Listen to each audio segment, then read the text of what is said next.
Hey everybody, welcome back to another video. My name is Cora, and today I thought it would be fun to talk about all of my 2025 favorites. I've seen quite a few creators do videos about their 2024 favorites, and I thought it would be fun to do a twist on that where I talk about my 2025 favorites, which are the products that I'm absolutely using all year long that I've really incorporated into part of my daily routine. I'm going to chat with you guys about my favorite skincare, hair care, wellness, food even, just all of the favorite things that I have. So pull up a drink, get cozy, and let's get into it. As a side note, if you guys could see how many products I have just like surrounded myself with to show you guys, I'm pretty sure my husband's gonna walk out of his office at any moment and just wonder why I have half the bathroom and half the kitchen surrounding me. Anyways, okay, starting from the top and working my way down means we're starting with hair care products.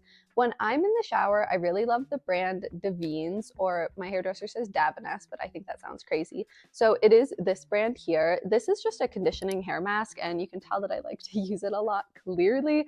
I'm actually due to use it today or tomorrow on my wash day, but regardless, I do love this brand. I almost always buy their shampoo and conditioner as well for color treated hair, but recently, this week actually, I broke my own rules. A cardinal sin, dare I say.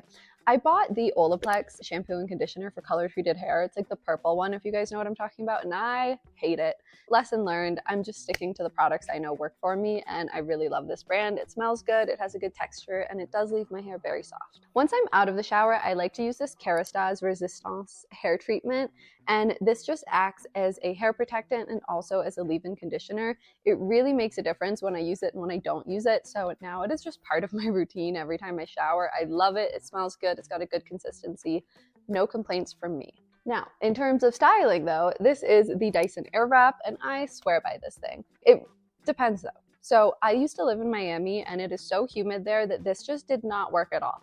I would curl my hair and 2 seconds later, it would just be frizzy because of the humidity. However, now that I live in Park City, which is a high desert climate and there's almost no humidity here, this thing works like a charm. I almost always use it to do my hair. I didn't today. I will say this is not the Dyson Airwrap that did this, but 9 times out of 10, this is what I use whenever I get comments on my videos asking how I do my hair. This is the answer. This thing is amazing if you live in the right climate. And while this is very expensive, I do think it was worth it. It was a gift from my husband for one of my birthdays, but that being said, in the right place, totally worth the money. Okay, so my hair has been washed, I've got my leave-in conditioner in, and it has been styled with my Dyson Airwrap. I am then going in with one of these two hair oils. This is the Verb Ghost oil, and then this is the Olaplex oil, and I really like having two options. You can tell this one is literally empty, it needs a restock, and I swear I bought this a week and a half ago, and I'm already like working my way through it. I go through hair oil at an unprecedented rate, truly.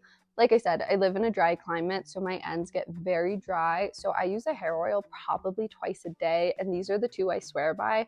This one has a much thicker consistency, which I like to use before bed, and this is the one I like to use right after I style because it's much lighter and it doesn't leave as much of a greasy film on my hair. But in combination, these have absolutely made a difference in how soft and silky my hair is. Cannot recommend enough. Okay, now let's talk skincare, and let's go back to the shower. That sounds so weird, but you know what I mean. When I'm in the shower, I am always exfoliating. I exfoliate lightly every time I shower, and then once a week I'll do a much deeper, like hard scrub of everything. And that includes specifically this pumice stone. It's fresh from my shower. This pumice stone I use on my feet, and it really has made a difference. This is one of those things that I think just everybody needs to have. It really helps, especially if you have dry, cracked feet in the winter, which is not cute. So love the pumice stone, very helpful. You'll see results in a few weeks. Now, specifically for my feet though, also for exfoliating and having them feel softer, I use the Ordinary glycolic acid 7% exfoliating toner. I will put this on my feet after I get out of the shower, after I've done my exfoliating with the pumice stone, and then I'll put lotion on, and I will put cotton socks on and leave them for a few hours. And I'm telling you, this has worked miracles. My husband commented a few days ago that my feet were soft, and I had only used this a few times, so legitimately my feet are 100% softer than they were before I started doing this whole foot care routine.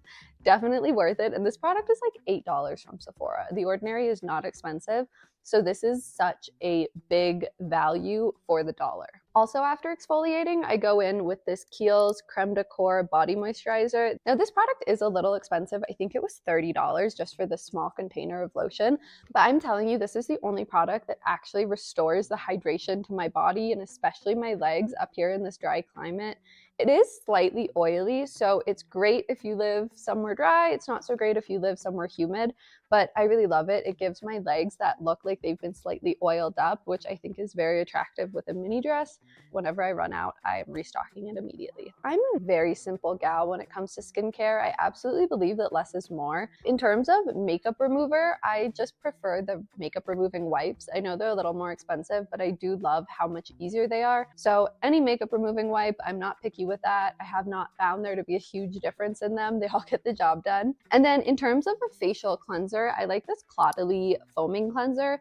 I do prefer a foaming cleanser because it lathers so well, and this one just is very gentle on my skin. So once I have all that makeup off, I like to go in with this and I do a double cleanse every night. And yeah, it just works great. I like this one. I always buy specifically this one on repeat. I don't actually use a retinol. I don't use vitamin C because I think I'm allergic to it. Every time I use a vitamin C serum, my eyes get so poofy. So I'm listening to my body. I'm not doing anything crazy, and it's working for me so far. That may change in the future, but for now, cleansing and going to bed. In terms of moisturizer though, I'm very picky. I like this one, this Trio Rebalancing Moisture Treatment. It's quite expensive, but it is a very good product. This one's actually empty right now, but I will tell you this lasted a year. They genuinely jam-pack this bottle full of lotion. It is not one of those things where it's like half full. Worth the money, in my opinion. Okay, and then if my skin's really dry that day, I will go in with the Tatcha Dewy Skin Cream, and this one's also a little expensive, but I really do swear by it. I will use one of these moisturizers depending on how dry my skin is that day. So on the drier days, I'm going for this one because it is thicker, and on the lighter days I'm going for this one. In combination with these two things, I'm just very happy. I feel like my skin's very healthy and it has like a nice glow to it. Alrighty, makeup time, which is something that I've actually really gotten more into lately. I was never a big makeup girly, but I've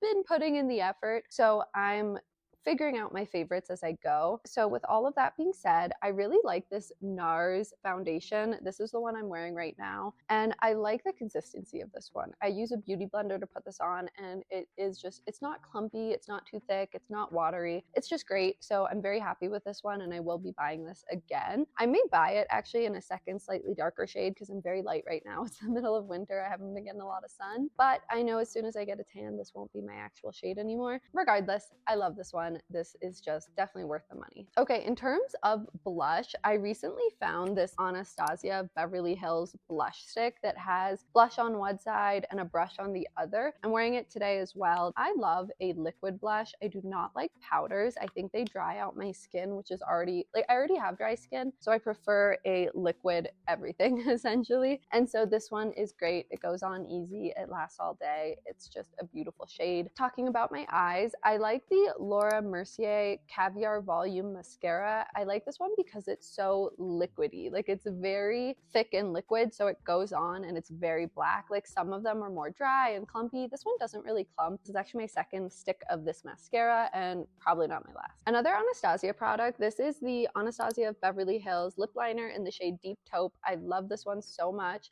This is more of my daily wear, and then I'll go in with a little gloss over top.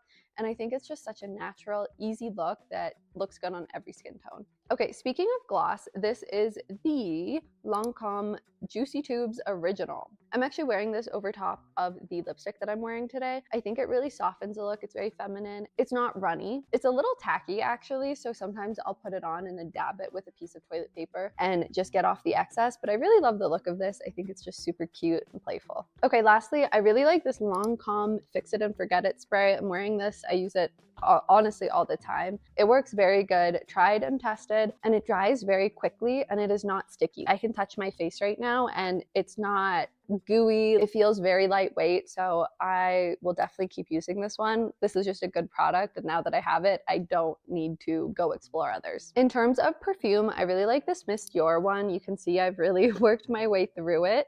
There's not too much to say. It just smells good. I think it's an elegant perfume. I will be replacing this once it runs out. I used to also have the Chloe perfume, but I dropped it and it shattered, so obviously I threw it out. And I never rebought it because I didn't really love that one. So if you guys have any recommendations for me as somebody who really likes the Miss Dior, I would love to hear it. I do like having two options for perfumes just to change it up on a day-to-day basis. Okay, a little miscellaneous this one, but these are the Nippy skin covers. I get these on Amazon, And they're literally just like these nipple covers that go over your boobs, but I like how big they are. Like these are not itty bitty teeny tiny. And the reason that's nice is because I hate when you see the outline of a nipple cover. I think that's very unattractive. And so this one basically just covers your whole boob and it looks very natural, very seamless. Also, none of this has been sponsored today. These are just truly my opinions about what I like, but I will link this one down below because it's very specifically nippy skin on Amazon. I have ordered the wrong one before and been very disappointed because they are not all made equally. Again, another miscellaneous one, but this is a Monos jewelry travel case. My husband got me this just as a little gift because I was struggling with how to pack my jewelry, and I really like this. So I put all of my rings in here, a necklace here, a little pouch that you can put like pendants for necklaces. There's another pouch here, which is great. And then I left it in the washroom, but there is an earring thing that goes along here where you can fit 3 or 4 pairs of earrings and you just put them into the holes. And it's really great and easy to use. So this is one of those small things that really changed the way I travel. I really loved it. So this is the Monos travel case. Okay, once again, a little random, but speaking of traveling, I could not travel without this steamer. It fits in a suitcase, the top comes off, it's so easy, so compact, and this is how I always look good and wrinkle-free and put together when I'm traveling. If you do not have one of these guys, it is a game changer. Even if it's just for your house or your apartment, having a steamer is 10 out of 10 because you don't have to iron anymore. And then on the go, you can roll things up into your suitcase and not worry about wrinkles. 10 out of 10, probably one of my top 3 favorites in this whole video. Now, in terms of jewelry favorites, I have a few. So obviously I got married this past year, so my wedding ring is top of the list in terms of jewelry favorites. But I also really love this ring here. I'll take it off and show you guys. It's just a simple little diamond cluster ring. And I actually got this from a pawn shop for like $400. It was super random, but I just walked in and I saw it. And it's real gold and real diamonds. And for the price, I just thought it was such a beautiful, like everyday kind of wear. Now let's talk clothing favorites. I'm not going to chat about specific individual pieces, but I will talk about favorite brands. So my favorite workout wear brand is Bombshell Sportswear, just off the bat. My favorite casual daytime wear anywhere clothing is Aritzia. And then my favorite higher end clothing, without a doubt, would be Staud and Zimmermann. Those 2 brands I just don't think you can miss with. And then if you want beautiful flowy dresses, I love ALC as well. In terms of pajamas, I love Petite Plume. They have a good cotton line, and I think you should go for the organic fabrics whenever you can. So I would definitely recommend a Petite Plume over, for example, an Eberjey, which is also a very popular pajama brand. But you can't go wrong with either. I just prefer the cotton. In terms of winter jackets, I really like Aritzia if you want something on the more affordable scale. Their Super Puff is so cute and it comes in a shorty version. I do also like their wool coats. And then if you are willing to spend a little bit more on your cold weather gear, I love Mackage. It's a Canadian brand. Funny enough, Aritzia and Mackage are Canadian and I'm Canadian, so maybe that's part of why I gravitate towards them. And the quality is just there for both of the brands. So that is what I would recommend. In terms of undergarments like panties and bralettes, I really like Organic Basics. So their whole thing is that they have organic cotton items, which is so good. And if you know anything about female health down there, you really should only be using organic fabrics. Cannot recommend enough. Organic Basics, I get all of my panties there. That's all I have to say on that topic. Now, outside of the beauty products, personal care, and fashion, let's talk about some wellness favorites of mine. In terms of working out, Pilates is up there. I love it. It took me a few sessions to get into it, but once I did, I now really enjoy it, and it's super low impact. On those days when you're sore or you really are not feeling your best, Pilates is a great way to still get your action in. I really love weightlifting still. I think it's an absolute necessity to keep our muscle up, and so I recommend that to everybody. Cannot recommend it enough, truly. And then lastly is the sauna. If you guys have the ability and the means to use a sauna, please do it. I'm telling you, it is the one thing that makes me feel so good every single day. I sleep better, I have better skin, better circulation. Cannot recommend that enough either. Now, while we're on the wellness thing, let's talk about some food favorites of mine too. Starting off, and this one is so ridiculous and it's heavy.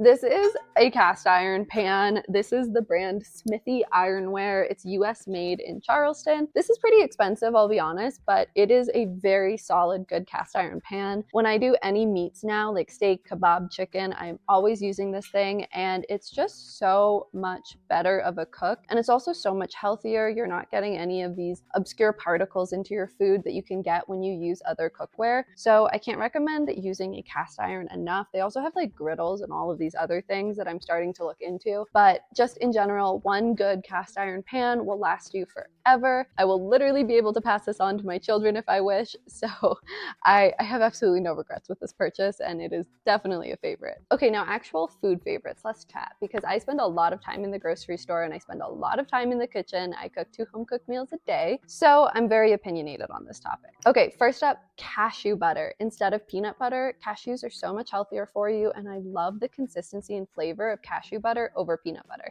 It is more expensive, I know, but if you can afford it, this is golden. Okay, something about me is that I love breakfast foods. I have such a sweet tooth in the morning for some reason. It's probably my favorite meal of the day in terms of the actual types of food that you eat, but I don't love to eat unhealthy. And so this is a great product. These are protein pancakes and they're pretty clean. They're not perfect, but when I look at the ingredients, there's nothing too crazy in here. And I love that I can still have my pancakes, but I'm also getting my protein in. And so it's good on those days when I am going to the gym to lift some weights. Really love these. It just makes you not feel as guilty about eating pancakes in the morning. Now, in terms of snacks, this one is always a challenge for me because I'm such a snacky person and I have such a big sweet tooth in general. And so I like these a lot. These undercover dark chocolate sea salt quinoa crisps. I get these from Whole Foods. These are shockingly good for what is in them. It's literally just dark chocolate, quinoa, and sea salt. The ingredients are great and they really do satisfy that sweet tooth.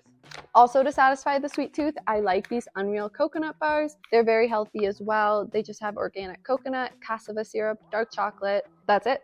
That's literally all that's in here, and they taste really good and they also satisfy that sweet tooth. And then lastly, when I am craving that sour candy, instead I'll reach for these Smart Sweets. I also get these at Whole Foods, but you can get them almost anywhere now. The ingredients on these is not as clean as the other 2 snacks I showed you, but compared to just eating your traditional like Twizzlers or Sour Patch Kids, these are definitely a good alternative. All right, I know that was so many of my favorite products and items that I just brain dumped on you guys, so I hope you found that interesting and that maybe you were inspired to try a new product from here today. Oh, speaking of, if you have any product recommendations that you think I would enjoy or that would be useful for me based on what you saw here, I would really love to know it, especially if it's snack products, because you can tell from what I just showed you that I'm a very snacky person and I'm always willing to experiment. But with all of that being said, I hope you guys enjoyed the video, and if you did, please consider subscribing to my channel. I definitely have more coming your way. Otherwise, I hope you guys have a wonderful day, and I will talk to you next time. Bye.